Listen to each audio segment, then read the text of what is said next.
Amigas, amigos,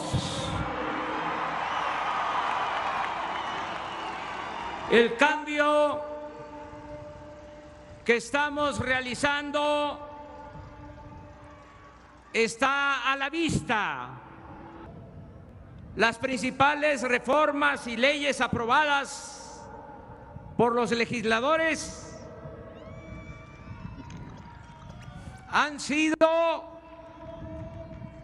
las del combate a la corrupción, la ley de austeridad republicana,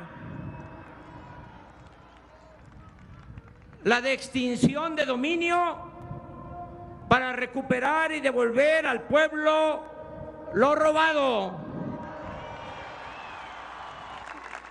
En los hechos, pues, estas modificaciones configuran una nueva Constitución que refleja las demandas y la voluntad del pueblo que decidió emprender la cuarta transformación de la vida pública del país de manera legal, democrática y pacífica.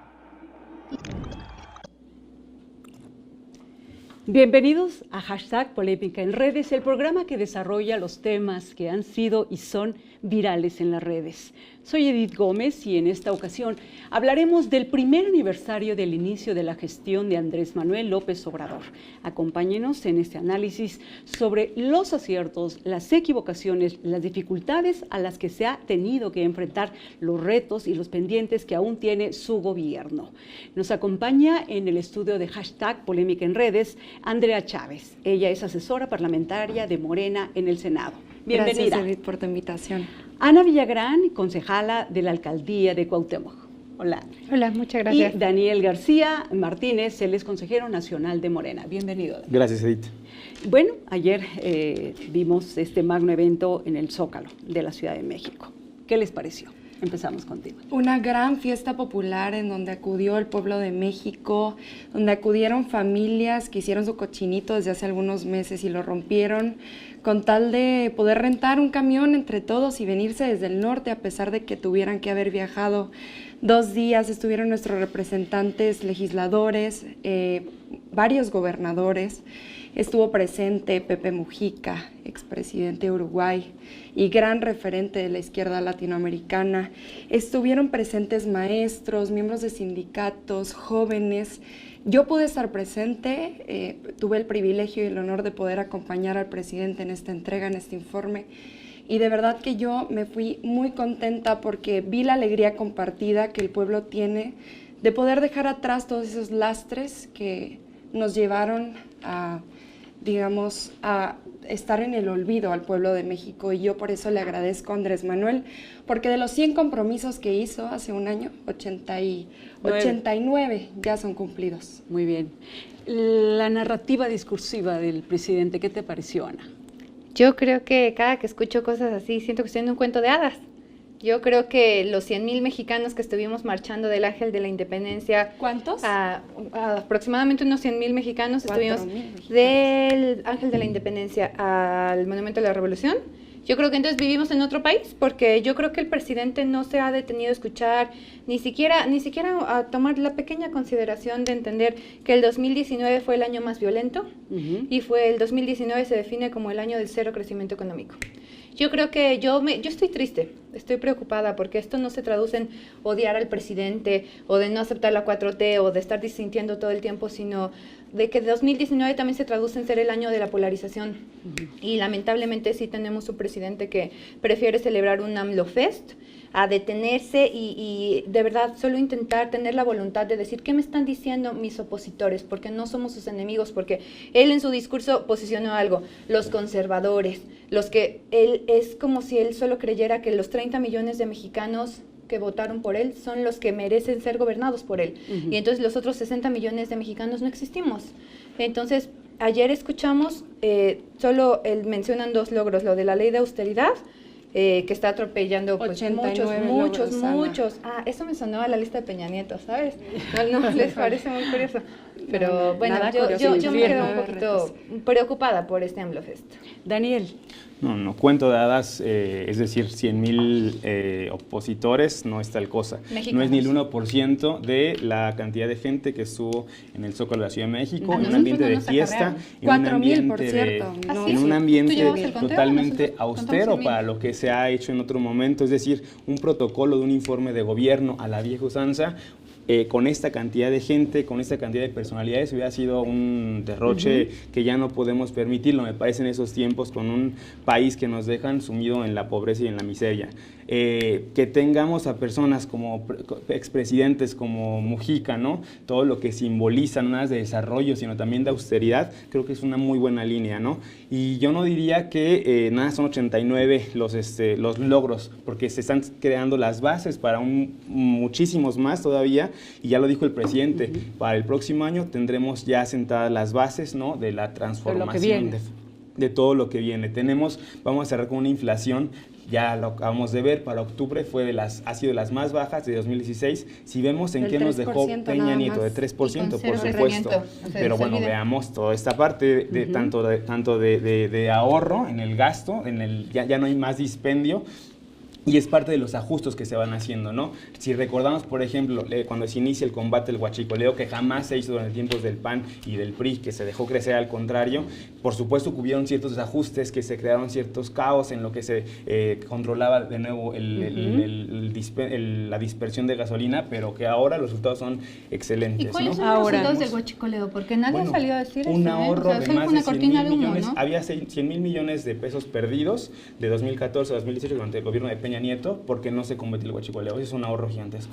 Ahora, a partir de este planteamiento que haces, ¿creen que le faltó autocrítica al presidente? Yo no estaría de acuerdo con esa declaración, porque él reconoció que uno de los temas pendientes es el tema de la seguridad y el tema de la economía, por supuesto, y lo hizo con toda la humildad que lo caracteriza, a pesar de que tiene tantos años de haber recorrido el país tantas veces, y lo hace con esa modestia. Él dijo, se acabó la condonación de impuestos, así es, se acabaron los fraudes electorales del PAN, del PRI, se acabó el abandono a los jóvenes, se acabó el racismo contra grupos indígenas, se acabó el desprecio a los jóvenes, se acabó la represión, inician las pensiones a los adultos mayores, las pensiones a las personas con una discapacidad, se acabó el turismo parlamentario que tanto hacían los senadores y diputados del PAN, se acabaron por el coordinador del Verde en el Senado, ¿o por quién? Se acabaron los moches de los diputados, se acabaron la generación de facturas falsas, se acabaron los programas fantasmas, inicia el rescate al campo con el programa Sembrando Vida, inicia el rescate a los jóvenes con el programa Jóvenes Construyendo el Futuro, y arranca la creación del instituto para devolverle al pueblo lo robado a través de la figura de extinción de dominio. Nos decía ya el secretario de Seguridad Pública que más de 5,000 millones de pesos han sido congelados al narcotráfico. Hace algunos días veíamos el remate de los bienes del Chapo Guzmán. Se acabó la subordinación a los caprichos de la Casa Blanca, que parecía que tenía del cuello a nuestra presidencia durante tantos años, y se acabó también el robo al combustible. Por supuesto que la mayor lucha de este gobierno ha sido combatir a la corrupción, porque sin dinero no hay programas ni política pública, y a este país le hace falta mucha ayuda. En mucho rezago ha quedado el pueblo de México, y yo sí le agradezco a Andrés Manuel. Ana, del informe que ayer escuchamos del presidente, para ti, ¿en qué parte le faltó al Ejecutivo asumir esa crítica? De entrada podría yo señalar que ni una sola vez en todo su discurso, todo el tiempo que al presidente le gusta hablar, ni una sola vez mencionó el tema de feminicidio. Ni una sola vez reconoció el daño que le hizo a las mujeres con el tema de derogar las estancias infantiles. Ni una sola vez derogó... Programas fantasmas. Ajá, sí, seguramente todas las estancias infantiles tenían... No negamos la existencia de la corrupción. Claro. Sin embargo, no pueden ir por ahí derogando instituciones y destruyéndolas simplemente porque el presidente trae una historia construida por él mismo, pero sin hechos concretos, sin un estudio. Tampoco el presidente reconoció en su discurso ni una sola vez lo dañino que fue para las mujeres de México, quitar lo de los refugios y lo de los albergues para mujeres violentadas. O sea, hay muchas cosas que el presidente simplemente decide ignorar. Ignorar porque no le conviene para su discurso. Oye, pero y en todo caso, a ver, por ejemplo, mira, déjame, yo te pregunto. Tú dijiste que ya no estamos delegados ante la Casa Blanca. Nada más te digo una cosa. El presidente salió a decir, ya vendimos el avión presidencial que ni Obama tenía. Y nada más les digo, mexicanos, que les están mintiendo y les mintieron en el primer informe de gobierno. ¿Por qué? Porque el avión presidencial está guardado en una bodega que sigue pagando tus impuestos. Entonces el presidente sale a decir que ella hizo algo que no ha hecho y les está mentiras patrocinadas con el dinero del Estado. Pero no me quedó Además, claro nada cómo más les eso recuerdo, tiene que por ver ejemplo, con con la el tema Casa de la Blanca. inmigración. ¿Por qué? Porque no se les pusieron de tapete a Donald Trump cuando, a ver, el presidente durante campaña se la pasó diciendo, bienvenidos hermanos inmigrantes, bienvenidos, México es su país, pueden pasar y hacer de nuestra nación lo que quieran para llegar a Estados Unidos. Estados Unidos, cuando ve que el presidente mexicano no está controlando el tema de la inmigración, tiene que amenazar a nuestra nación con lo del 5% de aranceles. Cuando ven tremendo golpe que se nos viene, entonces se le pusieron de tapete a Donald Trump y entonces están siguiendo sus instrucciones. Entonces, ¿dónde quedó la apertura hacia la inmigración cuando ahorita están utilizando la Guardia Nacional como policía de migración para detener a los migrantes? Entonces, ¿no les parece un juego muy bonito? Había un programa antes de entrar a la presidencia, Andrés Manuel, con el que lo votamos 30 millones de personas, y él desde ese entonces estableció el Plan de Desarrollo Integral de Países Centroamericanos para que las personas, los migrantes provenientes de esos países no se vieran obligados a salir de sus países por la miseria, por la marginación y por la inseguridad. Sí estamos atendiendo a las causas que hacen a una persona obligarse a migrar. La migración debe ser voluntaria. Y es que la obligación del presidente mexicano es encargarse de Centroamérica, ¿no? Continuar con eso, Andrea, justo. Es bien importante los avances que están haciendo para tratar de disminuir la migración, pero no es de una manera forzada, ¿no? No es una cuestión como se había estado haciendo de persecución, de señalamiento, sino es asumir una responsabilidad, pero también se está apoyando a los países de Centroamérica con programas como Jóvenes Construyendo el Futuro y Sembrando Vida. Ya se comenzó con El Salvador, con Honduras, y es estos programas de éxito históricos que tenemos en México. Que además no es la primera vez, o sea, esto no lo inventó la 4T, esto ya lo hacían otros gobiernos. Dar oportunidades a la gente, a esos sectores que han sido marginados, no nada más en sus países, en México y en Estados Unidos, ¿no?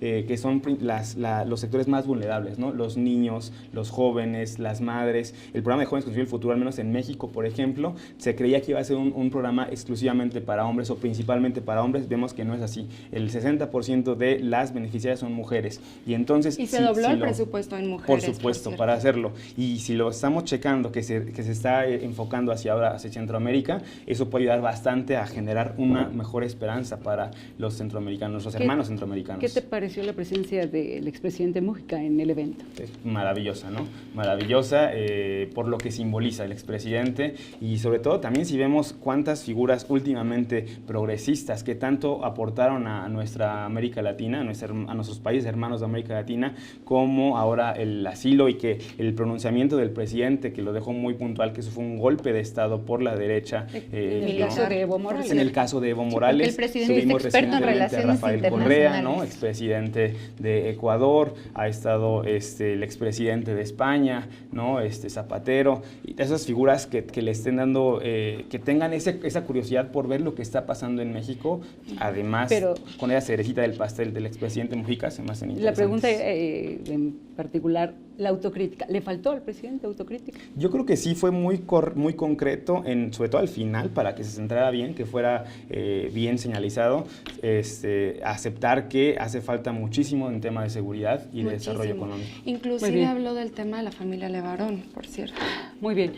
Volvemos en un momento y te invito a opinar en nuestras redes con hashtag Polémica en Redes y en Twitter en @canal14mx. Regresamos.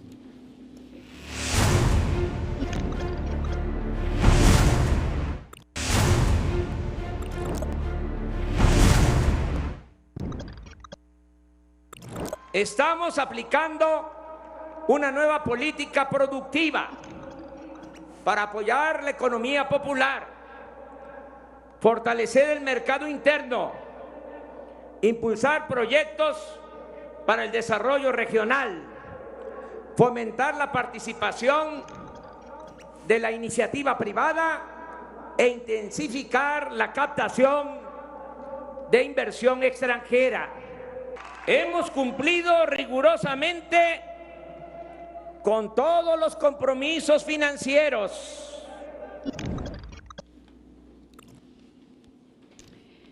Regresamos a su programa #Polémica en redes.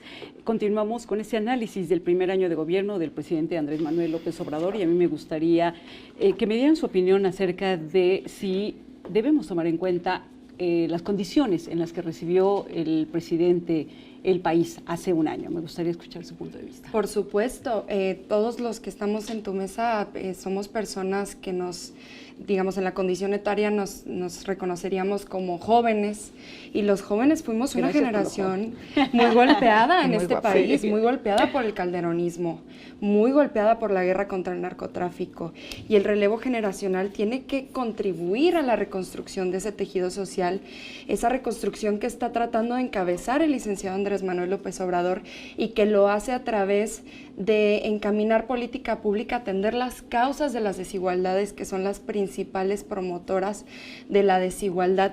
Te decía ahora que se han creado 50,000 empleos en lo que va de este año. Hubo una inflación solamente de 3%, la más baja desde el 2016. Importantísimo la presentación del Plan Nacional de Infraestructura con 109 proyectos nuevos por venir, con una inversión de 709,000 millones de pesos, en donde la inversión privada traiga desarrollo y sí crecimiento, pero el Estado administre la riqueza, la distribuya y pueda dar un piso parejo para que todos los jóvenes y todas las personas podamos tener las mismas oportunidades, que es importantísimo para poder restablecer la seguridad. Ana. Mira, definitivamente el país no lo recibió con buenos números. Eso ningún mexicano, eso mis queridos, a ver, ningún mexicano ni mexicana lo podría decir, pero a ver, queridos, creo que no saben clases de historia, o creo que no saben sumar, porque después de Calderón vino Peña Nieto, cariños. Peña Nieto, con el que ustedes pactaron, y eso definitivamente tan se han visto. Ella que tiene yo también tengo otros datos como el presidente, de eso le he aprendido. Pero a ver, el tema es que no han juzgado, aún con más de 11 casos clarísimos de corrupción, hoy no se ha tocado más que a un peñanietista, y ha sido a Rosario Robles, y la tienen, marchó junto con ustedes su hija, la tienen ahí. Mira, no me voy a meter en el proceso porque no va la pregunta, pero tiene que ver con cómo recibió el presidente el país. Lo que yo estoy diciendo es que no venimos de Calderón, la culpa de todos los errores, esa cobijita con la que se tapan para decir fue culpa de Fox, es culpa de los prianistas, es culpa de los dinosaurios, se les va a acabar. ¿Y se les va a acabar por qué? Porque la política de abrazos no balazos ya dejó daños en Culiacán. Aquí hace rato mencionaban que lo del Chapo y que bla, bla, bla, y por eso liberaron a su hijo. Renovado, y por eso ahora el presidente sale a decir: vamos a dejar que las mamacitas reprendan a los delincuentes, y yo no voy a asumir el cargo que tengo como jefe de Estado de ofrecerles seguridad y asegurar la vida de la gente. Por acá hace rato también señalaban que por fin el presidente muy benévolamente salió y recibió a los Levarón, pero no fue al lugar de los hechos, y ni siquiera se pronunció ese mismo día en favor de una masacre como fue el tema de los Levarón. Y entonces hoy los hizo venir hasta acá, y los recibió a puerta cerrada, y, o sea, yo creo que fue muy lamentable. O sea, nos deja ver muy ya hay algunos la visión acusados que tiene. sometidos a proceso por el hecho de ¿Cómo recibió el presidente? Sí, el presidente recibió un país mal, La pero pregunta es hoy podemos decir, Ana. ¿sabes cómo? Bueno, hoy voy a decir que ya van 29,629 asesinados en 8 meses de gobierno de AMLO. Estos son los resultados que en este momento el gobierno de la 4T tiene que responder. Y yo voy a decirlo bien, los primeros asesinados por los que tampoco han respondido fue Marta Erika y Rafael Moreno Valle. Ellos los asesinaron en diciembre, y hasta el día de hoy los mexicanos no tenemos claridad ni sabemos quién asesinó a la gobernadora de Puebla. Entonces entonces también tenemos que responder, el gobierno tendría que responder por los 71,000 millones tirados a la basura en el aeropuerto, o por los más de 11,000 empleados del gobierno federal que se quedaron sin empleo por la política de austeridad. O sea, yo creo que hoy el presidente y toda la 4T ya tiene bastantes números por los que responder. Entonces sí, respondiendo a tu pregunta, no recibieron un país en ciernes, o sea, respondieron, pero económicamente sí estaba estable. estaba totalmente distinto a como está ahorita. Entonces, bastante. Lo repito, bien, de Daniel. inflación nos dejaron, el último año de Enrique Peña Nieto fue de casi 5% de inflación, 4.8%, Felipe Calderón trae un casi 4%, no es de cómo lo recibió, él cómo lo entregó a su sucesor, ¿no? Y Vicente Fox lo entregó con 4%. Nosotros en el primer año, ahorita vamos en 3%, va a subir un poquito más, 3.5%, también sería casi histórico para dar el arranque en una cuestión de avances económicos. ¿Cómo recibimos al país? Recibimos un país lleno de corrupción, no nada más es con los priistas, con Rosario Robles, una fosa común de norte a sur. Por supuesto, tenemos también escándalos de evasión de impuestos como los del jefe máximo ¿Los de Bartlett? del Partido de Acción Nacional. No, me refiero al jefe Bartlett? Diego. ¿Cuánto no debe de ahí en sus terrenos, de sus casas? ¿Cuánto no debía? Ahí estaba la nota. Son cientos de millones de pesos por evasión de impuestos, ¿no? Tenemos a un exsecretario de Desarrollo Social, el de Enrique Peña Nieto, Luis Miranda, que tenía a su familia en el Estado de México, en un municipio pequeñito, Chapultepec, vendiendo gasolina robada, ¿no? ¿Por qué? Porque, por supuesto, les convenía toda esta cuestión de hacerse de la vista gorda con el huachicoleo, ¿no? Incluso, pues claro que les convenía la hermana que estaba vendiendo gasolina robada, ¿no? Tenemos casos, ahorita Lozoya Austin ya está siendo perseguido, está prófugo de la justicia, pero por escándalos de corrupción. Tenemos un ex sindicalista, ya no nada más Carlos Romero de Champs ni la maestra, ¿no? Sino tenemos el ex líder sindical que hoy ha fallecido del IMSS, hoy salió una nota que había desviado no sé cuántos millones de pesos para cuentas de sus familiares. Tenemos un país que la respuesta de los expresidentes era así somos corruptos, es parte de nuestra cultura política y nosotros decimos no, de ninguna manera. Me es quedo lo que contigo. Queremos cambiar. Me quedo contigo y les pregunto en la mesa lo bueno y lo malo de este primer año. Lo bueno ya lo comentamos. Okay. Claro, por supuesto, no podemos evadir la cuestión del culiacanazo, ¿no? Algo que salió de control, por supuesto. Algo malo también que tiene que ver con el huachicoleo fue Tlahuelilpan en Hidalgo, donde murieron 150 personas aproximadamente por el huachicoleo nuevamente. Tenemos el caso de los que más bien fue un rumor, fue una cuestión de malinformación, este supuesto desabasto de medicamentos para el cáncer. Un super fake news, el fake news más grande de la oposición. Los niños con cáncer Un no super pueden fake aceptar que news. esto es fake news, Lo por favor. recibieron Los han en visto el Senado. marchando. Lo recibieron en el Senado los padres de los niños después de que con una de cáncer. sus senadoras Y los dijo que niños no con tenía tiempo cáncer para una y los sesión. padres de los Cada niños una están perdidas. Escuchemos bien su ¿Seguro? postura de cada una. No, por supuesto. Para que, Pero creo que ni siquiera terminaba y lo interrumpimos. Vamos. Esos son partes de los focos como negativos. Pero bueno, ¿qué tenemos de avances positivos en este gobierno? Hoy tenemos del padrón de becarios de Jóvenes Construyen el Futuro cerca de 43,000 jóvenes que ya pasaron de ser becarios a se están integrando al trabajo formal. Es una cifra de un sector que había sido ninguneado. De hecho, propios funcionarios panistas le siguen llamando ninis, los mantenidos, Terrible. O sea, ¿con qué forma? Es un insulto para mi generación. Y para utilizan la nuestra palabra generación, autismo ¿no? como insulto. Entonces Qué pena. tenemos ya hasta ahora son más de 1.062.000 jóvenes que han pasado por ahí. Hoy tenemos 900,000 y para el próximo año van a ser cerca de 2 millones de jóvenes para darles la mano por parte del gobierno en trabajo, en coordinación con el sector privado, con el sector social y tratar de cambiar el rumbo de este país. Tenemos algo también muy, muy importante, trascendente, diría yo. Se aumentó la matrícula de los estudiantes de educación media superior a cerca de 20% y tiene que ver con que hoy también otra cifra importantísima, cerca del 50% de las familias en México están recibiendo un programa social y cerca del 95% de hogares en las comunidades indígenas están recibiendo un programa social. Les está ayudando a tener un poco de movilidad financiera, un poco de nuevas oportunidades. Yo creo que es importantísimo. Volver a echar a andar el elevador social que tantos años estuvo roto. Ana. Bien, gracias. Miren, es que definitivamente no estamos terminando de hablar de una cosa mala cuando ya nos había alcanzado la siguiente cosa mala y así Así se nos ha ido el devenir de los meses. A ver, enuméranos. Voy a decir primero, o sea, de entrada, el tema de las mañaneras, que todas las mañanas, después de la clase de historia que nos receta el presidente, nos salga a decir, a designar cuál es el enemigo del día. El presidente ha salido a decir que los periodistas son sus enemigos, que los empresarios son sus enemigos, ya atacó a la sociedad civil, ya atacó a Reforma, atacó a muchos medios, ya atacó a organismos autónomos, ya atacó a deportistas, ya atacó a científicos, y por qué no decir la oposición, los conservadores y todos los enemigos que el presidente. Yo creo que en eso se basa en este momento mi posicionamiento, que el 2019 se ha construido a base de polarización. Lo que vimos, por ejemplo, el ataque que hoy recibió Irving Pineda, compañero de TV Azteca, por gente en el informe de ayer, eso simple y sencillamente Hernán lo recibió en la querida, marcha, estoy hablando y ya te pidieron que no me interrumpieras. Sí, bueno. A ver, eso es simple y sencillamente consecuencia del diálogo de odio que estamos recibiendo todas las mañanas. Yo creo que los mexicanos no nos merecemos eso.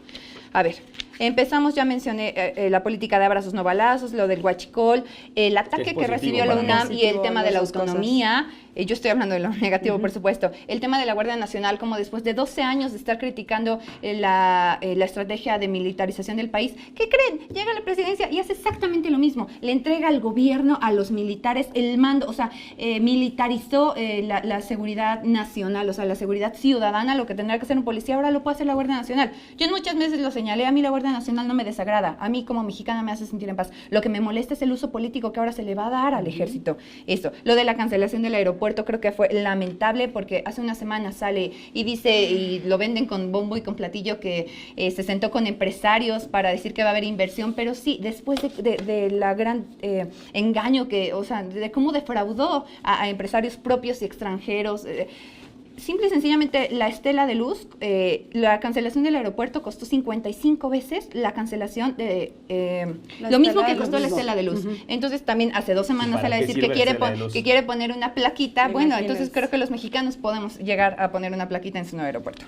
Entonces, el tema de los amparos, el tema de las estancias, cómo utilizaron el uso del Estado para hacer caer a los amparos que muchos mexicanos metieron contra el aeropuerto. El tema de las estancias infantiles, lo de los refugios que ya los había mencionado, la ley de austeridad sí creo que fue muy malo, el tema de los inmigrantes, o sea, mes con mes, el fraude que nos querían hacer en Baja California y cómo después el quemón que le metieron a la secretaria de Gobernación porque la estaban grabando. O sea, definitivamente sí, muy grave. El tema, sí, yo en La Paz no me entiendo.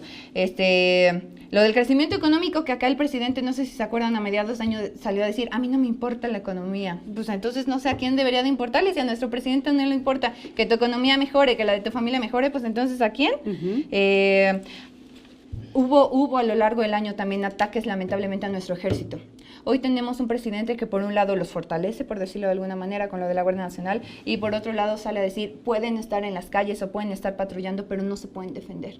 Y entonces a lo largo del año observamos ataques a militares que sin poder defenderse vieron su dignidad mermada, y no solo su dignidad, su vida estuvo en peligro porque no se pueden defender, no pueden salir a hacer lo que es su trabajo. Entonces, por ahí, el tema del desabasto de medicinas, que sí se me hace sumamente irresponsable que vengan aquí y digan que fue una fake news cuando hay mamás de niños con cáncer que están preocupados.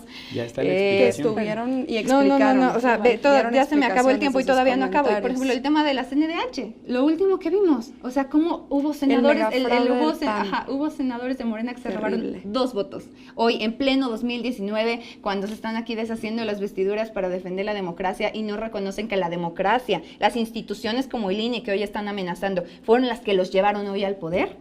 Hoy los están mermando. ¿Y por qué? Para que vivamos en la ley absoluta de la 4T. Ahora, espero yo tener el mismo tiempo que Ana. Espero yo tener el mismo tiempo que Ana. Me faltó nada más que hablo de lo malo. ¿Qué sería lo bueno? Lo bueno, me cuesta un poquito de trabajo, pero tengo 2 cosas buenas. A ver, lo de Jóvenes Construyendo el Futuro, yo lo veo como algo esperanzador, en el sentido de que definitivamente todos, sin importar colores, sin importar partidos, todos los personajes públicos tendríamos que estar apostando por la juventud. Eso me encanta, pero a mí me encantaría si fuera en 2 perspectivas. Una, que se concentrara más en fortalecer las instituciones educativas, y otra, si realmente el programa está dando resultados, porque los números que él presentó, yo he leído otros números, donde muchos de los que ahorita forman parte del programa no han encontrado un empleo formal, a pesar de que ya acabaron los 6 meses de capacitación. Es un año. Entonces, lo que yo considero es que este programa se podría fortalecer, pero si además no solo se está fortaleciendo, lamentablemente, que no estudian y que no trabajen, sino los minis que estudian ustedes llaman, más, ¿no? Sí.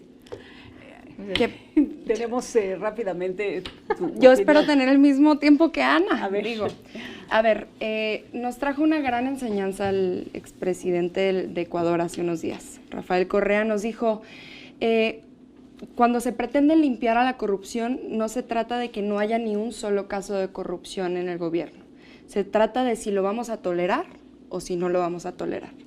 Aquí le recuerdo a la compañera Ana que nuestra secretaria mejor calificada dentro del gabinete es la secretaria Irma Heréndira Sandoval, secretaria de la Función Pública, y quien además investiga a muchos miembros de gobierno, a los coordinadores de los programas sociales estatales, muchos están siendo investigados, y algunos cuantos otros. ¿De los superdelegados otros, como Lomelí? Coordinadores de programas sociales, querida. La segunda cosa, no son ataques a periodistas, tener derecho a la réplica. El presidente es un ciudadano como todas y todos nosotros, y cuando un medio maneja una línea informativa distinta a la que él tiene concebida, él tiene todo el derecho del mundo de poder replicar, y nosotros como audiencia tenemos todo el derecho del mundo de enterarnos de cuál fue su réplica. Si hay una distribución de una llamada fake news en un medio de comunicación, por supuesto que el presidente debe ser el primero en desmentirla, y nosotros como audiencia debemos de tener el espacio para escuchar esa acción. La tercera cosa, dice que nosotros pretendemos militarizar al país. Y bueno, yo le digo a Ana, yo soy de Ciudad Juárez, Chihuahua. Yo viví en mis años de adolescencia lo que es el calderonismo, la irresponsabilidad de mandar a los miembros del ejército sin ningún protocolo de acción, sin ninguna capacitación, sin ningún escrúpulo de hacer absolutamente nada para poder conseguir sus fines maléficos, porque eran fines maléficos porque la orden lo era. No porque los miembros del ejército fueran malos, es porque tenían un comandante que les ordenaba matar. Esa es la renovación del criterio presidencial que se ha dado ahora con Andrés Manuel, que privilegia la vida por encima de colgarse una medalla, por encima de tener un reconocimiento. ¿Por la vida de quién? Qué vergüenza me da a mí escuchar a una persona que pueda justificar la construcción de un monumento como la Estela de Luz. Es una pena, de verdad. A mí, yo no sé si irme a llorar en este momento, porque, a ver, de verdad, en Ciudad Juárez no teníamos ni un peso para tener los activos para reconocer el cuerpo de una mujer, mientras aquí en la Ciudad de México se construía un monumento. Eso no es culpa de la Estela de Luz, es de los malos gobiernos locales. Con tanto dinero. Es una vergüenza. Yo propongo que en ese monumento se inscriban los nombres de todas las víctimas del calderonismo. Es una pena. A ver, también dicen que la sociedad, que Andrés Manuel polariza, pero es que la sociedad está polarizada, 60 millones de pobres. 60 millones de pobres, pues porque mientras a ustedes se les llenaba la boca de que creaban empleos precarizados. Andrés Manuel vino a doblar el salario mínimo, vino a crear 50,000 empleos no precarizados. Se dieron las reformas necesarias legislativas para que las trabajadoras del hogar puedan tener acceso a servicios sociales. Ese no es logro de la 4T Por ni de supuesto AMLO, que es logro de la 4T. De la sociedad civil, y quien conoce el tema lo puede decir. Ana, por favor, revisa qué partido... Revisa que termine de hablar. Revisa qué Nos están partido, haciendo un favor. Revisa qué partido llevó esa iniciativa. La sociedad civil se los puso. Morena, Malú Micher, senadora de la República, y Ricardo Monreal Ávila. Entonces, a ver, también nos dicen de la reforma educativa. Hubo una reforma integral constitucional que tu partido votó. Se la entregaron en el Senado al de la CENTE, República. se la entregaron al CENTE. Eso es lo que Morena hizo. Bueno, estábamos con lo bueno y lo malo. ¿Les parece que vayamos a un corte? Regresamos con la polémica. Hashtag polémica en redes. No tardamos.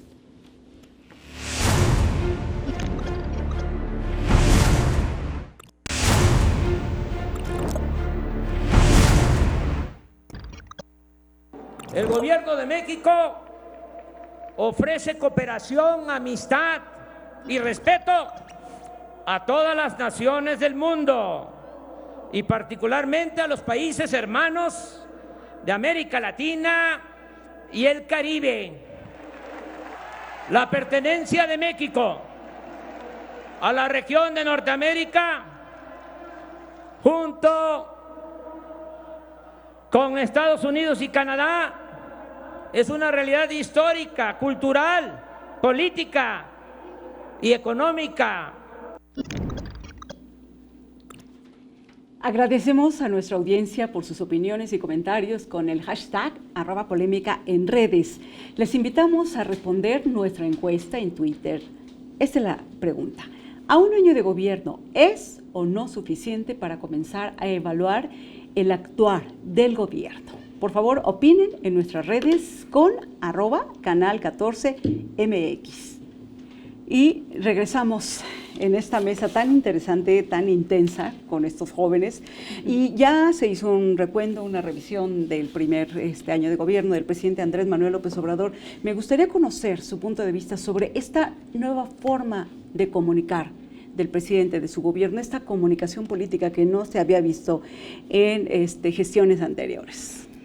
A ver. Pues yo celebro que el presidente por fin pueda someterse al escrutinio público, que pueda abrir, digamos, la posibilidad de los periodistas a poder preguntar sobre cosas incómodas, a poder encararlo sobre resultados que puede no haber dado, a poder diferir de algunos puntos de vista. Yo la verdad es que lo celebro porque se hace política encima de la mesa.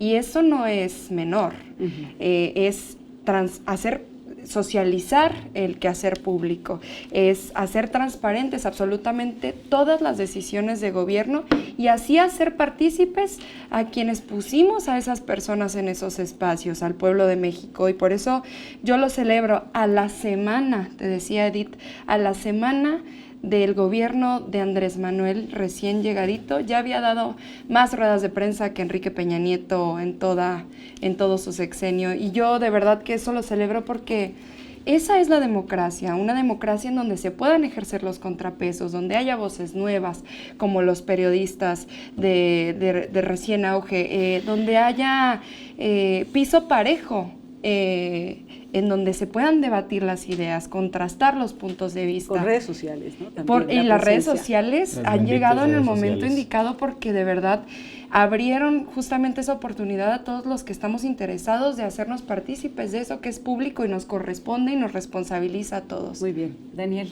Sí, yo no diría nuevo modelo de comunicación política, porque es un modelo que ya empleaba el presidente desde que fue jefe de gobierno. Esta comparecencia con los medios de comunicación, este espacio de diálogo, de preguntas directas que no veíamos por lo menos en los últimos años de gobierno. Vemos a un expresidente como Vicente Fox con alguien que tenía que traducirle lo que quería decir, tenía que todo el tiempo corregir la plana, o tenemos a alguien de plano tan gris y tan temeroso como Enrique Peña Nieto, que nomás se cerró a la prensa. No hubo comunicación con los medios, no hubo diálogo, porque pues desde la cuestión esta que le sucedió en la Ibero, ya de ahí, y las diferentes preguntas que le hacían medios de comunicación en su campaña y que no podía contestar si no era con un script, no se podía, ¿no? Y no nada más es eso. No nada más es ese intercambio, ese espacio abierto con los medios de comunicación, sino también tiene que ver con que ya no hay ese dispendio con los desplegados, esa forma de comunicar a base de dinerito, ¿no? Donde si te pagaba tantos millones, contratos, si no era directamente por la nota, porque no eran buenos para hacerlo, sino era a través de contratos de comunicación, o tener a los hijos de aviadores, como una periodista famosa que tenían en Gobernación a su hijo, ¿no? Sí. Becadito, ya se acabó con todo eso, ¿no? La comunicación es más transparente, así es, y ya no es, en presidencia me parece que se recortó el 72% de presupuesto, y tiene que ver mucho con la austeridad, con una sinceridad, pero a través con un compromiso y una disciplina con lo que se tiene que ir cambiando poco a poco en México, y no nada más va por la comunicación. ¿Qué opinas, Ana, de las mañaneras? Opino muchas cosas. Mira, sí, a ver, de entrada, ¿de qué sirve que me estén hablando ahorita de libertad de expresión si el presidente no respeta a los periodistas? En este momento el México que tenemos hoy es un México aún más peligroso que el presidente recibió. Hoy ejercer el periodismo en México sigue siendo de las profesiones más peligrosas. Tenemos peores números que Afganistán, que el Medio Oriente. Y sí, esto ya pasaba con el peñanietismo y aumentó con el obradorismo. Entonces no podemos quedarnos como callados ante esta situación. A ver, de entrada quiero señalar, estos nuevos modelos de comunicación políticas no hubieran sido posibles sin la visión de transparencia, de rendición de cuentas y de libertad de prensa que inauguró con el sexenio de Vicente Fox. Se dio un gran cambio de los sexenios priistas a que se consolidó el cambio de régimen democrático con la llegada del PAN a la presidencia, que fue con Vicente Fox, y eso nadie lo puede negar. Todos los que hemos estudiado comunicación y hemos estudiado historia lo entendemos, porque sí hay un antes y un después en la libertad de prensa. Después, hoy a mí sí me parece que este nuevo modelo de comunicación política se utiliza de manera muy lamentable, con un tono de burla, con un tema de humillación, donde no asumen que gobiernan para todos, y que cada que usan la mañanera como una palestra de exposición de temas donde el presidente tiene la enorme posibilidad, porque es un hombre brillante en eso, él es un gran comunicador, de escribir una historia hoy, y lo que dijo ayer hoy lo puede cambiar, porque así va cambiando el rol de la mañanera todos los días, donde antes, por ejemplo, los anarquistas eran los anarquistas, y ahora el presidente, como los anarquistas se están quejando de su gobierno, sale a decir que son parte del grupo conservador, él está reescribiendo nuestra historia todos los días. Sí, sabes Entonces estamos viviendo, yo no te interrumpí, ¿sabes? Sí. Esto es de la 4T. Pero bueno, continuamos. El tema es que entonces todos los días está el presidente escribiendo su propia historia y está cambiando el discurso. Entonces estamos realmente viendo una manipulación, un dominio discursivo que nos tendría que asustar, porque los que estamos siendo conscientes de ello lo estamos midiendo, pero ¿y los que no? Entonces, a mí sí me parece que en las mañaneras me gusta. O sea, a mí me gusta el tema del ejercicio les digo, en términos de rendición de cuentas y de transparencia, yo creo que todos lo podemos aplaudir, pero no si esto está siendo utilizado como un instrumento de manipulación y de dañar a la nación. Yo lo sigo insistiendo, 2019 fue el año de la polarización, y entonces hoy observamos también, se tiene que distinguir mucho, que es muy distinto el tema del presidente a un tema de cómo está utilizando la comunicación sus diputados federales, cómo lo utilizan sus senadores y cómo lo utilizan los gobernadores, porque todos se sienten parte del mismo paquete y no lo son. Entonces creo que cuando se tiene un cargo público, se tiene que ser muy responsable con lo que se dice, y más en una figura tan importante como la presidencia. Me gustaría ver más un presidente que utilizara las mañaneras para buscar la paz, la reconciliación de la que tanto habla, y no la división. La libertad de expresión hoy en día, ¿cómo la evalúan ustedes a partir de este gobierno? Igual comentaba, Fernando Savater decía, te acercas a un país y no escuchas una mosca, preocúpate mucho. Te acercas a un país y escuchas conversaciones fuertes, diálogos, debates. Por supuesto que hay que estar contentos, esa es la democracia. Poder tener la misma oportunidad desde diferentes puntos de vista de expresar eso que tanto tú quieres decir. Hay que celebrarlo, por supuesto. Ana, tú tienes espacios en tele, claro, tú tienes espacios en radio, al igual que miembros del PRI, al igual que miembros del Movimiento Ciudadano. Eso no se lo debo a la 4T, ni a López Obrador. ¿Qué hubiera pasado si un periodista en alguna rueda de prensa, digamos, cuestionara al presidente Enrique Peña Nieto? Le apagaban el sonido y los guardias de seguridad se lo llevaban y vayan ustedes a saber qué más. Ahora puede abrirse un diálogo, y eso es muy importante, y el presidente tiene derecho a ejercer su réplica. Esa réplica es muy importante porque es el otro punto de vista. Yo le recomiendo rápidamente una columna que salió, no recuerdo si el día de hoy o el día de ayer, del doctor Gibran Ramírez, en donde justamente habla de cómo algunos medios de comunicación han sido muy recalcitrantes en ciertas posiciones, y que está bien que tengan líneas editoriales los periodistas, pero que no se quieran cubrir con el manto de objetividad, que sean transparentes y que digan, nos queremos articular como partido político porque la oposición no lo está haciendo bien, ¿eh? Muy bien, Daniel. Por supuesto, no tenemos ahorita ningún periodista perseguido por un gobierno, mucho menos federal. Ahorita los gobiernos, incluso que quisieran, del PAN o del PRI, Irving Pineda no piensa lo mismo. No es un perseguido político por ningún gobierno, ¿no? Tenemos asesinados, periodistas asesinados por gobiernos como el de Duarte en Veracruz, ¿no? Y el histórico es larguísimo. Hoy por hoy no está en riesgo la libertad de expresión. Javier Valadez. Por supuesto.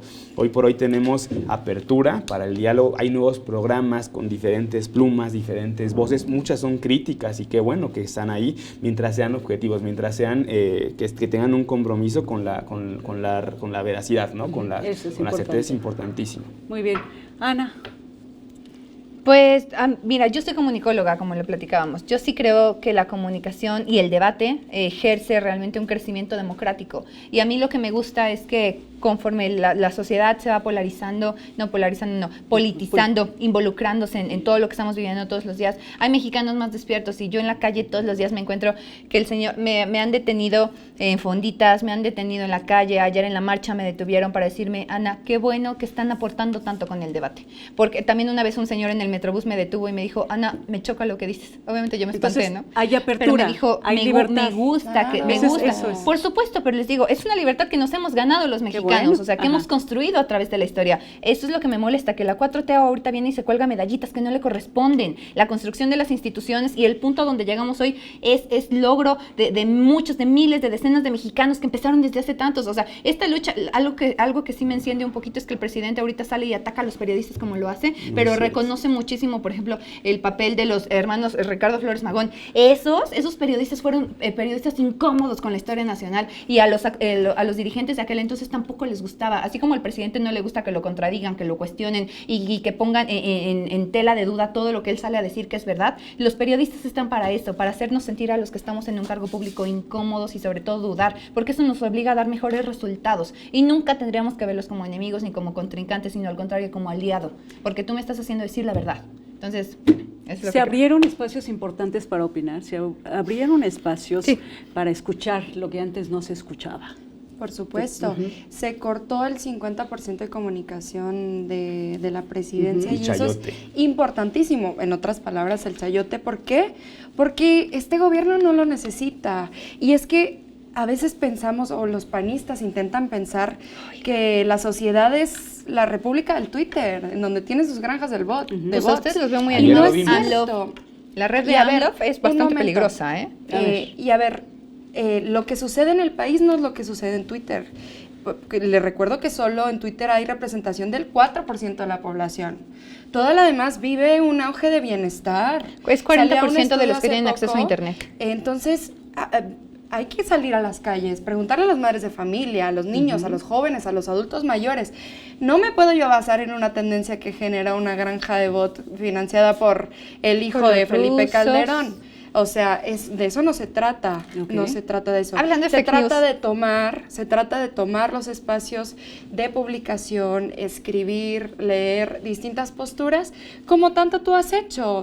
Y yo creo que si yo estuviera en una posición en la que yo pudiera, con toda la seguridad del mundo, poder tener un criterio distinto al presidencial, tengo que agradecérselo. Muy bien. El próximo año, si podemos estar en esta mesa, ¿qué esperan que estemos debatiendo en esta mesa? ¿Qué retos le faltan a este gobierno para enfrentar? A mí me encantaría que el presidente cambiara totalmente su visión y que yo pudiera decir aquí, como estamos equivocados, el presidente lo hizo bien. A mí me encantaría en un año poder decir los resultados, o sea, esa polarización de la que yo hablaba hace un año, hoy ya no es. Hoy, porque hoy la oposición ha sido escuchada, porque hoy la oposición ha sido respetada, porque hoy la oposición nos han tomado en cuenta para la toma de decisiones, porque esta visión que tienen de imponerse y de estarse burlando de los otros, a ver, la 4T no es absoluta y la 4T se va a ir como se fue el panismo y se va a ir como se fue el prismo, porque el México es transición y es crecimiento. Entonces, en un año me gustaría estar hablando en esos términos. Los retos para este gobierno. Los retos para este gobierno son sacar a 60 millones de la pobreza, 60 millones de personas, restablecer y reconstruir el tejido social que se vio roto durante por lo menos 2 décadas anteriores a este gobierno, que las mujeres nos sintamos seguras y no valientes al salir a las calles. Importantísimo que nos escuchen a los movimientos feministas que ahora han estado tan organizadas y yo me congratulo por eso.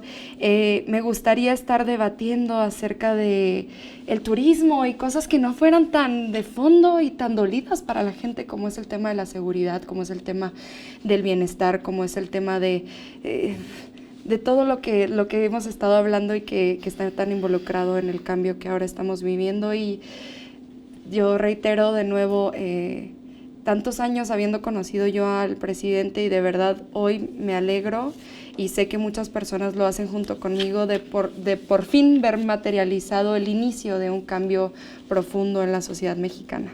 Muy bien. Daniel. Vamos a estar debatiendo, yo espero, los avances tan importantes que vamos a tener en el aeropuerto Santa Lucía, y hay un compromiso para apertura de la primera fase que va a ser en el 2022. Vamos a estar debatiendo, yo espero, los logros que tenemos con el recorte por las medidas de austeridad. Tenemos 200,000 millones de pesos, que no es poco, ¿no? Por evitar la corrupción y la adquisición de bienes, ¿no? Vamos a estar debatiendo, yo espero, cifras económicas ya con muchísimo más cimientos, y que seguramente van a ser positivas. Vamos a estar debatiendo cómo México ha ido recuperando ese liderazgo en América Latina, en Centroamérica. Vamos a estar debatiendo que otros países, otros políticos del exterior, políticos europeos vengan a México a observar cómo se están haciendo las cosas, cómo se hace un partido, cómo se gana una elección, cómo se implementan políticas de desarrollo nuevas o aparentemente nuevas. Es lo que yo creo que vamos a estar debatiendo, y con mucho gusto. Muy bien. Pues agradecemos a nuestro público el haber estado con nosotros en este debate tan interesante, tan intenso. Pero véanlas, en los cortes comerciales se llevan muy bien, cotorrean y se platican. Yo jamás, Edith, no, por favor. O sea que, pues, de esta manera terminamos esta noche. Agradecemos a Capital 21 por su colaboración y hacer posible la realización de este programa. Te invitamos a expresar tu opinión en nuestra encuesta en Twitter, en @canal14mx, y en nuestras redes utilizando #polémica en redes. Y no pierda de vista este tema y todos los demás problemas que aquejan a nuestro país. Muchas gracias y buenas noches. Gracias. Adiós. Gracias, Edith. Gracias.